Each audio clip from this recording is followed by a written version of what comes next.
wasiirka wasaaradda arrimaha gudaha iyo dib-u-heshiisiinta dowladda federaalka ee Soomaaliya Cabdi Maxamed Sabri ayaa kulan si weyn loo soo agaasimay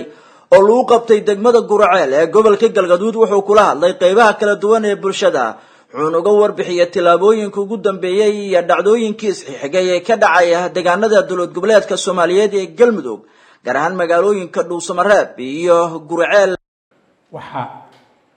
aan arkayno maanta ma aha ahlu sunna sidii aan ku soo wada bilownay kama tarjumayso arrimihii masiiriga ahaa oo aan go'aanka ka gaarnay ummadda Galmudugna u sheegnay ninkii gabi lahaa ku gabiyay amaan gabadhii u mashxarada waa dib u noqosho dhaqanka hadda ahlu sunna wal jamaa markaan ka muuqda waa dib u noqosho waxaan leenahay walaalayaal ha bariiqanina jid fiican aan ku taagnay ha sababinina idinku mid yar oo idin gaar ah meel ciriiriyo ku jirta labadan farood ku raadinaya ila Galmudug fashilisaan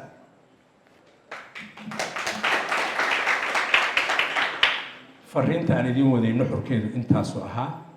anaga ka dowlad federaal ahaan waxaan ka shaqeynaynaa inaan ahlu sunna wal jamaa wanaagii aan wax ku wada bilownay lagu wada noqdaan ka shaqeynaynaa la fariisano tabashooyinkooda guddi iyo xildhibaano dowlad goboleed waxay noqdaanba ma dhamma guddi ha laygu daro iyo xoogaa xildhibaana ha la isiiyo qiimo astaahila Galmudug ha lagu kala taga maaha qiimo astaahila Galmudug dhaqankoodu inay yiraahdaan war meeshina la kugu yeeray meeshu sidii maahane meesha aan ka rogan oo meel nabad dhaanta oo ka xorriyad badan aan wax ayaga la tago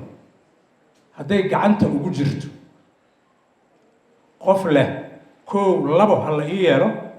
haddii kale waxba ma soconayaan ewalna aan isla sheegnay ahlu sunna deegaanka ay joogto oo ay ka talinaysay amaba ka soo dagaalantay ayadoo muuq ku leh waxaan aadaynaa Dhuusamareeb in la yiraahdo to waa noo yeerteen markii hore waa fiicneedeen laakiin hadda meesha wax ku wadaan waa idinkaga guurnee idinku dhagaha ku raamaysta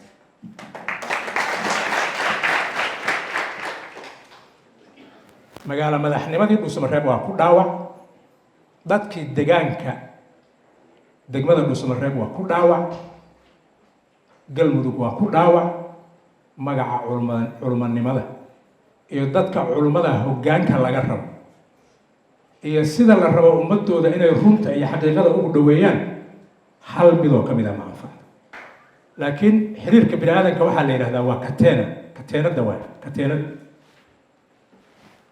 xiriirka dowladnimadu kateenadaas ku dhisan yahay haddii labada qof oo labada dhinac haysa qof jiido ee qofka kale xoogaa soo dabcin waayo baashu waa go'aysaa Soomaa haddii xagga laga jiido kan dabcin waayana waa go'aysaa Soomaa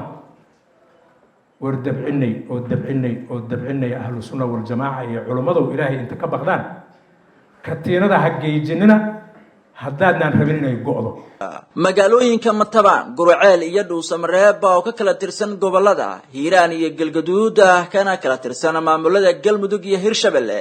iyo waxa xilliga kan gacanta ku haya ciidamada qaybahooda kala duwan ee dowladda federaalka ee Soomaaliya kuwaas oo isugu jira nabad sugid booliis iyo military waxaana xaaladda degmooyinkaas oo muddooyinka ugu dambeeyay indha gaara lagu eegay hadda ay u muuqataa mid u badatay hal dhinac oo ah in ciidamada qaranku ay gacanta ku hayaan iyaduna bulshaweynta ku nool deegaanadaas ay si weyn u soo dhaweynayaan isbeddelka deegaanadani ka dhacay waxaana dadku ay iminka eegayaan tilaabada xigta ee qaado dowladda federaalka